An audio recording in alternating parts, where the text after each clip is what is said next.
The most successful people at the top of their game are still sending cold emails out because they know the secret, which is no one can do it for yourself better than you. Now, if I had to create a hierarchy of the best ways to reach out to someone, the hierarchy would essentially be the most human interaction to the least human interaction. So the most human interaction would be meeting someone in person and getting introduced through an inside man. Nothing's better if I want to meet Colin than Samir walking me up to Colin at a party saying, you got to meet this guy, Alex. That's true. All of a sudden, we're sort of vibing out, right? Whether you like me or not, one of your best friends and business partners just introduced. So that's the most human type of interaction. Obviously, that takes years to maybe develop. And then it just goes down, right? And then there's the inside man who makes the warm intro over email. You know, handwritten letters are great if you can actually get it in front of the person, which is tricky. But if you work your way down, the lowest part of the totem pole is a cold DM or a cold email. So the question though, most of us, I can say for myself, when you're starting out, that is the only accessible option. So how can we optimize that so we can make the best of it? Because I want to be realistic that that's how most people get started. As I mentioned, one of the people I interviewed in the beginning of my journey was Tim Ferriss, the author of the 4-Hour Workweek. He got his start by doing lots of cold outreach and cold emails. So when I interviewed Tim, I asked, did you have a template that you used that got the best results? And he shared with me a template that I've used over the years that's helped me get mentors, land partnerships. And what's amazing is that once I published it in the Third Door, readers started using it themselves.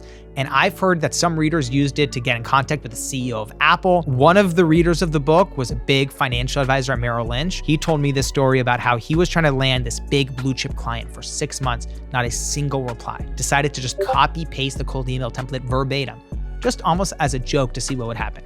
Got a reply and closed the deal the next week. So it works. And if anyone listening wants to use this, feel free to write this down and use it yourself. This is yours to use.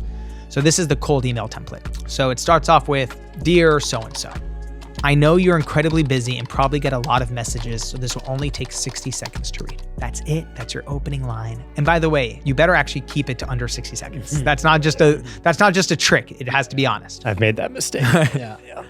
So that's your opening line.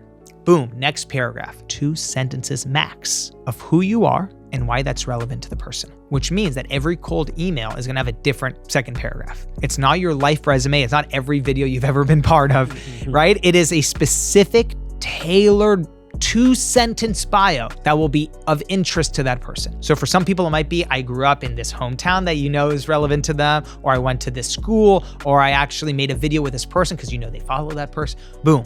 Next paragraph, again, 2 sentences max of a very thoughtful, specific question for them that they can answer on the spot. So it's not, what's your life story or what advice do you have for someone just starting out? It's something very specific, whether it's, do you have any book recommendations for someone starting out in the industry or, so-and-so. You want to sort of write your question with the mindset they're probably reading your email on their phone as they're walking through a parking lot. Can they respond with one hand on their way to their car? That's a pretty good framework to write your question. And then the final line of the email, the final paragraph is the clincher. I totally understand if you're too busy to respond.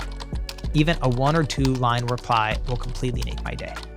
All the best, Alex.